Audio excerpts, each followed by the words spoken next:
The following song. 大哥，欢迎你，感谢你来我这里。请关注一下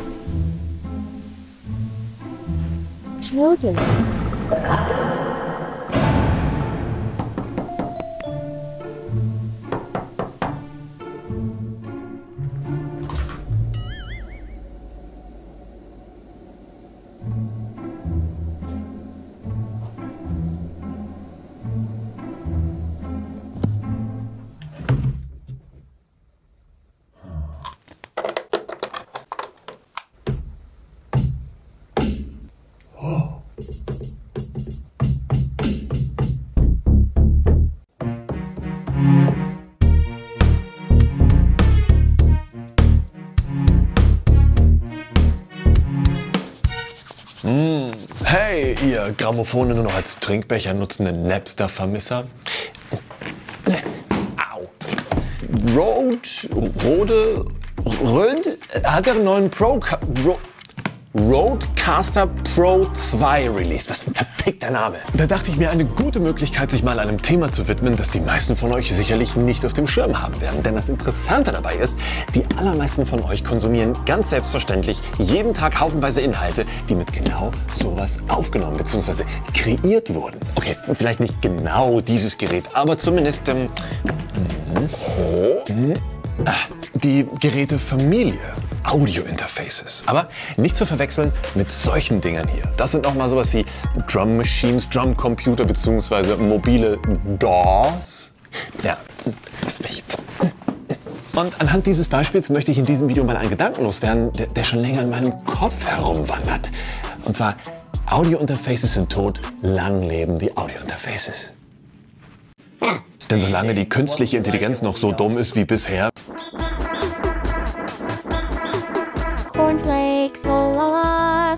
werden wir auf der einen Seite noch eine ganze Weile etwas brauchen, unsere analogen Signale ins Digitale zu bekommen. I'm not real, because I do not exist.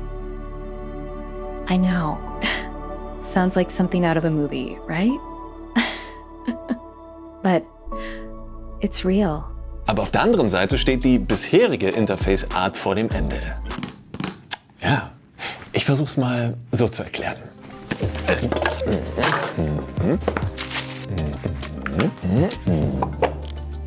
Okay, also Audio-Interfaces. Die gibt es seit unzähligen Jahren in ziemlich schäbig, dafür aber ziemlich billig, in ganz okay und semi-teuer und in ziemlich geil, aber ziemlich teuer. Alles in einer Preisspanne von 20 €, sogar im Set mit Mikrofon, bis zu vielen Tausenden Euro.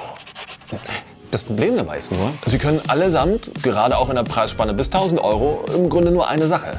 Euer Mikrofon oder Instrumentensignal in einen Computer oder Mobile Gadget einspeisen. Und sie können teilweise auch noch richtig kompliziert werden, je nach Hersteller, je nach Gerät, je nach Einsatzzweck. Aber ja, manche Hersteller haben auch eigene spezielle Software für ihre Geräte oder sogar hardwareseitig sogenannte Signalprozessoren verbaut, die salopp gesagt Signature-Klänge emulieren können. Zum Beispiel er hier.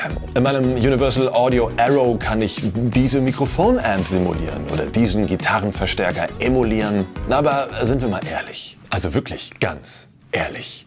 Das mag alles seine Zeit gehabt haben, aber Technologien, Aufnahmesituationen, Distributionsmöglichkeiten haben sich gerade in jüngster Zeit so krass gewandelt, dass moderne Creator und Co. gerade aufgrund deren räumlichen, akustischen Aufnahmemöglichkeiten nicht wirklich was anzufangen wüssten.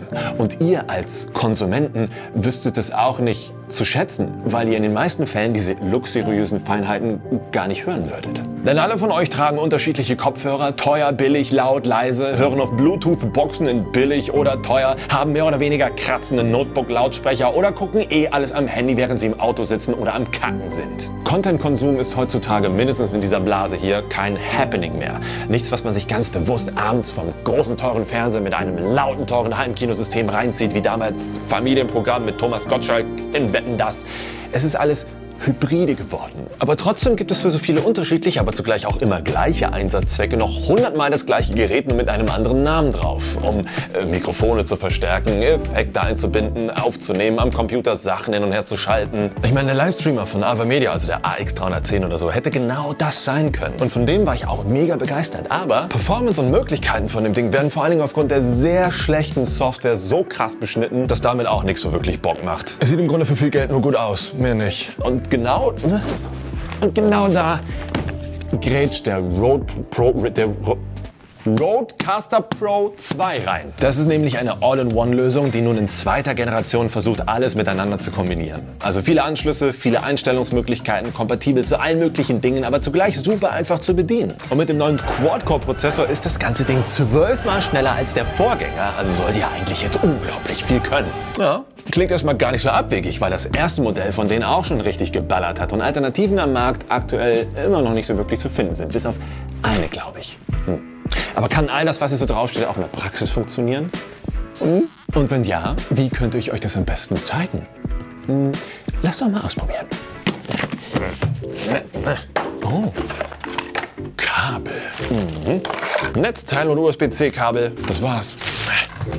Oh. Ist für die Größe bzw. für das, was alles drauf ist, echt kompakt und leicht. Und so viele Anschlüsse. Aber nur hinten. Lass doch mal anmachen.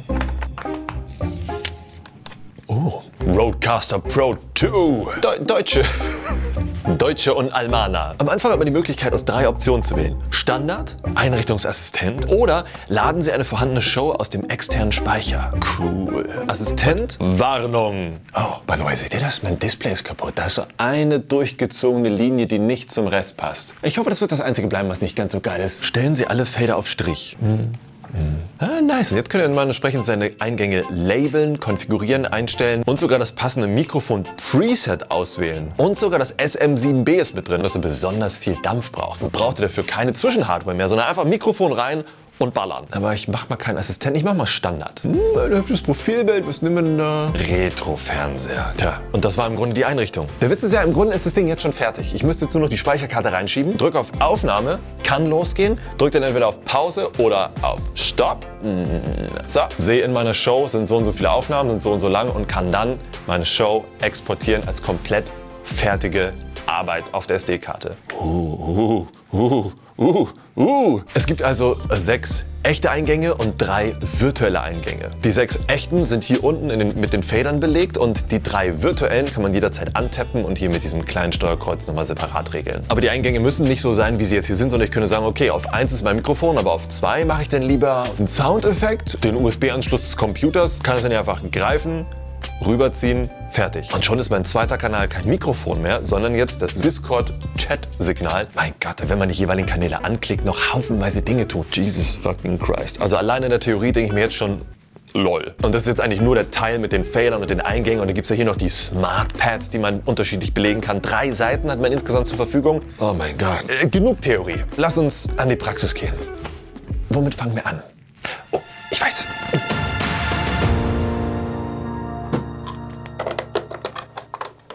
So, ich habe den Rodecaster jetzt mal an meinen Computer angeschlossen, beziehungsweise an mein komplettes Setup. Und was passiert, wenn wir den nächsten Step gehen? Also wenn wir volle Potenzial auszuschöpfen? Ich möchte euch mal ein paar Beispiele zeigen, was das theoretisch beziehungsweise auch praktisch für einen Spaß machen kann. Ich habe mir mal so einen Mix aufgemacht und ihr könnt dafür natürlich eure Lieblings-Audio-Software eurer Wahl nehmen. Aber in meinem Fall ist es Logic und drücke ich einfach auf Shift, Option K, Lernen. Will er den Fader für die Stimme haben, klickt auf den Fader rauf und sagt dann, das ist Nummer 2, zieht ihn hoch und runter und zack, jetzt weiß Logic, was damit gemeint ist. Aber jetzt könnte man anfangen zu mixen.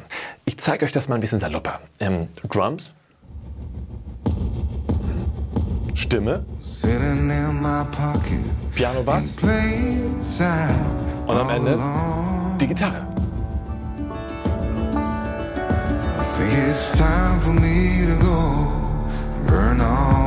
Ich meine, einfacher geht's ja wohl wirklich nicht, oder? Aber neben den Mixen mit Fadern kann man natürlich auch die Smart Pads nutzen, um zum Beispiel damit Beats zu machen oder Noten zu spielen. Und das geht jetzt ganz einfach. Nehmt so einen leeren Slot, klickt dann in meinem Sampler auf Lernen und zack, weiß Logic, womit gedrückt werden muss. Fertig ist meine Drum Machine.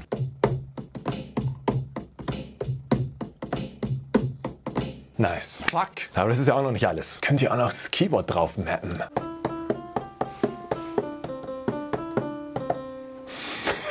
so derbe geil. Und es ging natürlich auch noch mehr. Aber das waren jetzt eigentlich die anschaulichsten Basics und wir machen erstmal weiter. Noch eine Möglichkeit, die natürlich wie Arsch auf einmal passt, ist Streaming. Und hier ist eigentlich auch kein Hexenwerk. Ihr dürft nur nicht vergessen, ihr müsst beide Anschlüsse des Roadcasters benutzen. Wenn ihr das also gemacht habt, dann seht ihr in den Einstellungen eures Streaming-Programms dann auch all die verfügbaren Kanäle und könnt dann die wichtigsten Sachen regeln. Wie in dem Falle auf Kanal 1 das Mikrofon, Kanal 2 Spotify. 1, 2, 3 Test, Musik laut, Musik leise.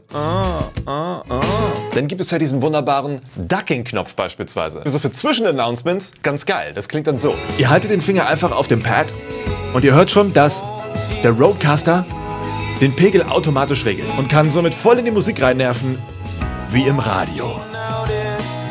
Damit das hier im Video nicht ewig dauert, habe ich die ersten 5 schon mal verknüpft und ihr könnt sehen, per Tastendruck kann ich nur die einzelnen Szenen switchen. Wir sind hier am Anfang im Wartebildschirm und ich kann es direkt in den ersten Intro-Übergang rein switchen, weiter in das Hauptintro und wenn das durch ist, kann ich dann auch instant, zack, in die Just-Chatting-Szene.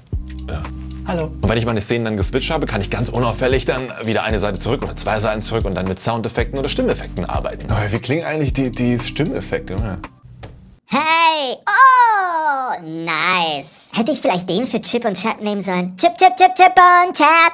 Was ist? Wer redet denn so? Okay, was... Oh, die deutsche Geschichte wird immer als Effekt auf irgendeinem Gerät zu finden sein. Oh, okay, alles klar. Wenn einem das aber zu kacke klingt, Dann kann man hier in den Einstellungen auch noch ein bisschen dran rumschrauben. oh, warte, es gibt ja noch Soundeffekte. Oh. Ja, Jesus Christ, wie gut, dass man die doch selber belegen kann. Aber ihr seht, das ist im Grunde jetzt eine Sache eurer Kreativität. Oh, und warum direkt daneben dieses billige Ding steht, ich wollte euch nicht vorenthalten. Pass auf. Als erstes fällt auf, dieser Equalizer, der da verbaut ist. Egal, was ich mache, der ist einfach auf Crack, der zeigt irgendeine Scheiße. Einfach Reverb reinballern, nice. Und jetzt will ich mich für irgendwas entscheiden und das klingt dann so, pass auf. Tadas. Was? Open the door. Open the Dodge. Open the noise reduction. Open the noise reduction. Boss? Ah, Copyright! Ah! What the fuck? Oh mein Gott. Aber es ging hier natürlich noch mehr, denn ihr könnt den Roadcaster auch mit eurem Smartphone oder Tablet verbinden. Das heißt entweder mit einem iPad oder mit einem iOS-Device oder eben auch mit einem Android-Device. Nur leider nicht mit dem neuen E-Ink-Tablet von Huawei.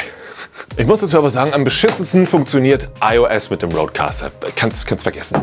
Auf Platz 2 definitiv Android-Devices und auf Platz 1 eigentlich das iPad, weil aufgrund der Gerätegröße und Betriebssystem die Möglichkeiten der Kombination am größten sind. Angenommen, ihr habt halt nur ein Smartphone, dann seid ihr mit Android richtig gut dabei und damit probieren wir das jetzt mal aus. Wenn ihr zum Beispiel Content kreieren wollt, dann ist der Roadcaster eine gute Möglichkeit, euren Ideen noch eine Schippe oben drauf zu setzen. Ich meine, kennt ihr Noble Son auf TikTok? Der hier. Noble Son. Eigentlich ein Voice-Actor, der für uns ganz alltägliche Dinge auf epischste Art und Weise umsetzt. Wie zum Beispiel das hier. I wanna be the very best. Like no one ever was. Und mit dem Ding würde man dieser Vorlage eigentlich schon ziemlich nahe kommen. Also direkt rein. So, und jetzt ein bisschen mit den Mikrofoneinstellungen herumspielen. Mein Raum ist ja leider nicht so schön trocken wie der von dem Typen, aber vielleicht kriegen wir noch so ein bisschen so, warte mal da. Was wir rausnehmen können, ist eigentlich Noise Gate. Dann sind wir nämlich noch ein bisschen empfindlicher. Das haben wir denn hier beim hier sieht man auch so schön den DSer arbeiten. Können wir ein bisschen schneller machen. Nicht zu viel Bass rein, weil sonst wird das so mupfig. Okay, ich glaube, mit der Einstellung können wir was machen. Suchen wir jetzt mal epische Musik bei TikTok raus und dann kann's losgehen. Räuber, Diebe gehen auf Ganoventour. Doch 2 ganz Liebe sind schon auf ihrer Spur. Ist der Fall auch schwer, der Weg auch weit. Sie sind stets für dich bereit. Chip, Chip, Chip, Chip und Chap. Ritter des Rechts. Tja, und fertig ist euer TikTok. So kann's gehen. Und? Was lernen wir daraus? Also, der Rodecaster Pro 2 ist schon ein ziemlich geiles Spielzeug und aus meiner Sicht die beste Kreativprothese, die ihr aktuell kriegen könnt. Es ist vielseitig, kompakt und hat bei allem, was ich ausprobiert habe, so zuverlässig funktioniert, dass ich das Ding bereits in meinen Alltag integriert und meine alten Interfaces bei eBay rausgeballert habe. Natürlich ist es jetzt für 700 bis 800 Euro kein Schnäppchen, aber im Verhältnis ein günstigeres und cleaneres Gesamtpaket, als sich all den Scheiß einzeln von den sonst immer gleichen Herstellern zusammenzukaufen.